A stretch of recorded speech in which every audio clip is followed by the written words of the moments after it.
नीलम हैं। इस कोर्स में नीलम हमारी गाइड रहेंगी। चलिए उनके बारे में जानते हैं। नमस्ते, मैं अर्पण नाम की संस्था के साथ काम करती हूँ। अर्पण बच्चों के साथ काम करता है और हम बच्चों को व्यक्तिगत सुरक्षा के बारे में सिखाने के लिए कई स्कूलों में जाते हैं। व्यक्तिगत सुरक्षा का क्या मतलब है नीलम? व्यक्तिगत सुरक्षा का मतलब है खुद को असुरक्षित स्थितियों और स्पर्शों से सुरक्षित रखना।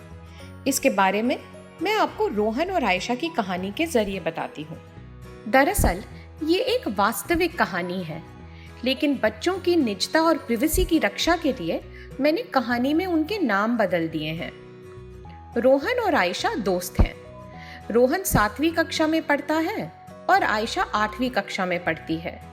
दोनों एक ही ट्यूशन में देव सर के पास पढ़ने जाते हैं। वे अपने ट्यूशन के सर देव सर को बहुत पसंद करते हैं, क्योंकि देव सर उन्हें अच्छी तरह पढ़ाते हैं और उन्हें वीडियो दिखाकर मजेदार तरीके से सिखाते हैं।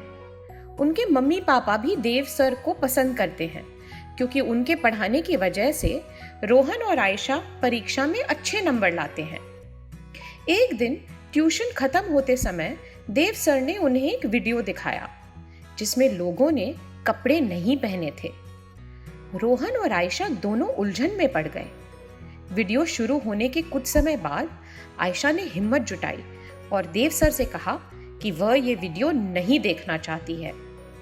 रोहन ने सर से कहा कि वह इसके बारे में अपने मम्मी पापा को बताएगा। देव सर ने उनसे कहा कि कोई भी तुम पर विश्वास नहीं करेगा, क्योंकि तुम्हारे मम्मी पापा तुमसे ज्यादा मुझ पर भरोसा करते हैं। यह सुनकर रोहन और आयशा और भी डर गए और वहां से चले गए। घर जाते समय दोनों ने एक दूसरे से कहा कि वे अपनी मम्मी पापा को इस बारे में बताना चाहते हैं। रोहन डरा हुआ और परेशान था, क्योंकि उसे लग रहा था कि उसके मम्मी पापा उस पर विश्वास नहीं करेंगे। आखिरकार दोनों ने इस बारे में आयशा के मम्मी पापा को बताने का फैसला किया। जब वे आयशा के घर पहुंचे तो वे आयशा के पापा से मिले। आयशा ने पापा से कहा कि वह उनसे कुछ बात करना चाहती है, लेकिन उसे इस बारे में बात करने में डर लग रहा है। उसके पापा ने उससे कहा कि उसे डरने की जरूरत नहीं और वह उनसे बात कर सकती है, वे उसकी बात सुनेंगे।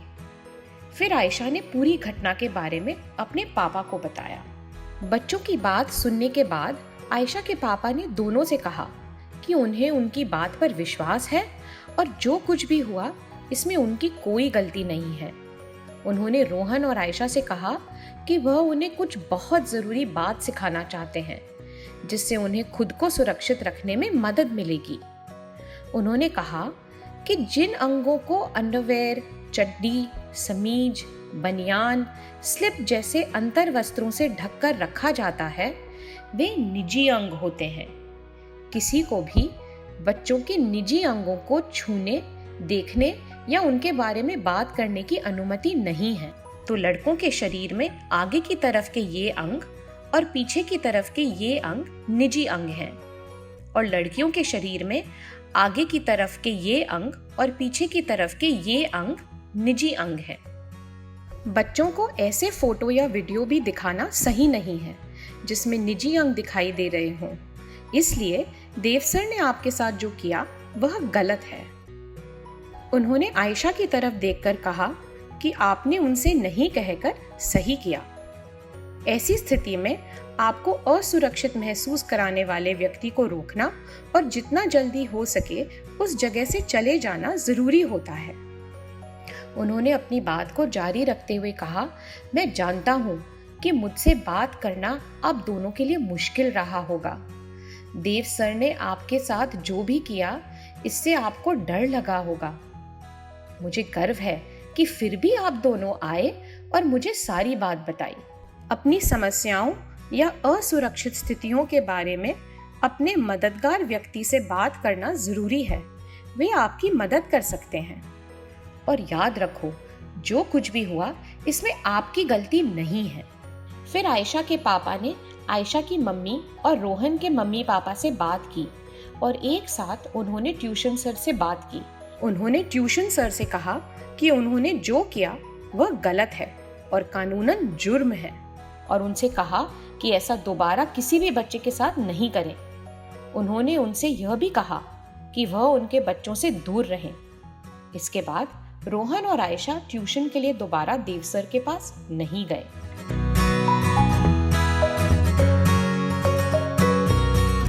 किसी का भी हमारे निजी अंगों को साफ और स्वस्थ रखने के सिवाय उन्हें छूना, देखना या उनके बारे में बात करना असुरक्षित है।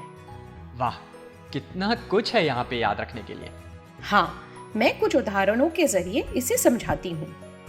मान लीजिए एक लड़का और एक लड़की एक साथ जा रहे हैं और लड़का लड़की के कूल्हों पर उसे मारता है। यह स्थिति असुरक्षित है। किसी का भी हमारे निजी अंगों को साफ और स्वस्थ रखने के सिवाय उन्हें छूना असुरक्षित है। अगला उदाहरण लेते हैं। लड़कों का एक समूह छिपकर लड़कियों के बाथरूम में झांकता है। यह स्थिति सुरक्षित है या असुरक्षित? ये स्थिति असुरक्षित लग रही है। सही कहा। हमारे निजी अंगों को साफ और स्वस्थ रखने के सिवाय उन्हें देखना असुरक्षित है। चलिए एक और उदाहरण लेते हैं। दो बच्चे एक लड़के के निजी अंगों की तरफ इशारा कर रहे हैं और उस पर हंस रहे हैं। आपको क्या लगता है, यह सुरक्षित है या असुरक्षित? ये स्थिति तो असुरक्षित लग रही है। जिस लड़के पे वे हंस रहे हैं उसे जरूर ही बुरा लगा होगा। बिल्कुल, यह असुरक्षित है। किसी का भी हमारे निजी अंगों को साफ और स्वस्थ रखने के सिवाय उनके बारे में बात करना असुरक्षित है। ठीक है, अगले उदाहरण पर गौर करते हैं। यह मुश्किल हो सकता है, इसलिए ध्यान से सुनिए। एक डॉक्टर आपके मम्मी पापा के सामने आपके निजी अंगों पर इंजेक्शन लगाते हैं। यह स्थिति सुरक्षित है या असुरक्षित? मुझे लगता है कि ये सुरक्षित है। क्या मेरा जवाब सही है? हाँ, यह स्थिति सुरक्षित है। इस स्थिति में डॉक्टर आपको स्वस्थ रखने के लिए आपके मम्मी पापा के सामने आपको इंजेक्शन लगा रहे हैं, इसलिए यह स्थिति सुरक्षित है। चलिए अब आखिरी उदाहरण लेते हैं। मान लीजिए एक बच्ची के हाथ में चोट लगी है और उसकी मम्मी कपड़े बदलने में उसकी मदद कर रही है। सोचिए, क्या यह सुरक्षित है? क्योंकि मम्मी साफ रहने में बच्ची की मदद कर रही है, इसीलिए ये स्थिति सुरक्षित है। बिल्कुल सही।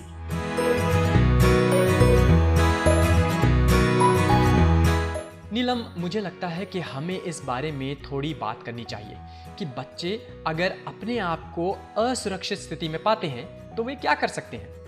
हाँ जरूर। क्या आपको याद है, रोहन और आयशा की कहानी में भी इसका जिक्र किया गया था? नहीं, क्या आप याद दिला सकती हैं? ठीक है, आयशा और रोहन आयशा के पापा को बताते हैं कि उन दोनों के साथ क्या हुआ।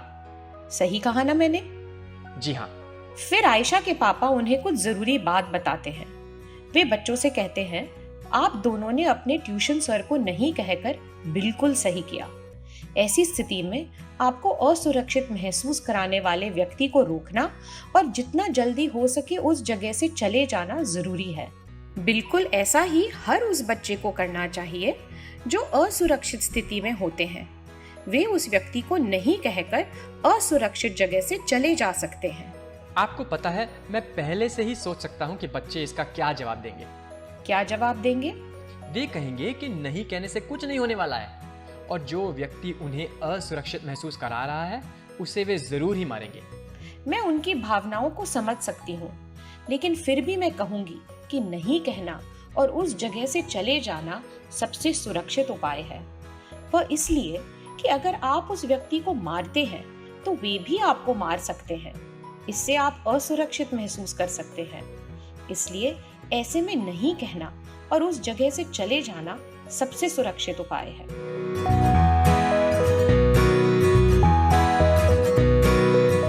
ये मददगार व्यक्ति कौन है नीलम? ये बहुत आसान है। मददगार व्यक्ति वे लोग हैं जो आपकी मदद कर सकते हैं, जो आपके नजदीक रहते हैं। वे आपके मम्मी पापा हो सकते हैं, दादा दादी, नाना नानी हो सकते हैं, आपके टीचर या आपके पड़ोसी हो सकते हैं। ये वे लोग हैं जिन पर आप भरोसा करते हैं, जो आप पर विश्वास करेंगे और आपकी मदद कर सकते हैं। अगर बच्चे ने असुरक्षित स्थिति के बारे में अपने मददगार व्यक्ति को बताया और उन्होंने उसकी मदद नहीं की तो क्या? अगर वे पहले मददगार व्यक्ति के पास जाते हैं और वह व्यक्ति मदद नहीं करते हैं, तो वे दूसरे मददगार व्यक्ति से बात करने की कोशिश कर सकते हैं। आप अपने मददगार व्यक्ति से तब तक मदद मांग सकते हैं जब तक कि आपको मदद नहीं मिल जाती है। नीलम, आपको क्या लगता है, क्या बच्चों के लिए इस बारे में बात करना आसान है? मैं जानती हूँ यह आसान नहीं है। आपके लिए इस बारे में किसी से बात करना मुश्किल हो सकता है, क्योंकि आपको शायद लगे कि मददगार व्यक्ति आप पर विश्वास नहीं करेंगे और इस बात के लिए वे आपको ही दोष देंगे। यह और भी मुश्किल तब हो सकता है जब आपको असुरक्षित महसूस कराने वाले व्यक्ति आपके परिवार के ही सदस्य हों। मैं आपको बताना चाहती हूँ कि ऐसा महसूस करना या ऐसा सोचना लाजमी है, लेकिन याद रखिए कि जब तक आपको मदद नहीं मिल जाती है तब तक किसी मददगार व्यक्ति को बताते रहिए। और यह भी याद रखिए कि जो कुछ भी हुआ है उसमें आपकी गलती नहीं है। जिस तरह हमारी कहानी में आयशा और रोहन के साथ जो हुआ उसमें उनकी गलती नहीं है, उसी तरह इसमें आपकी भी गलती नहीं है।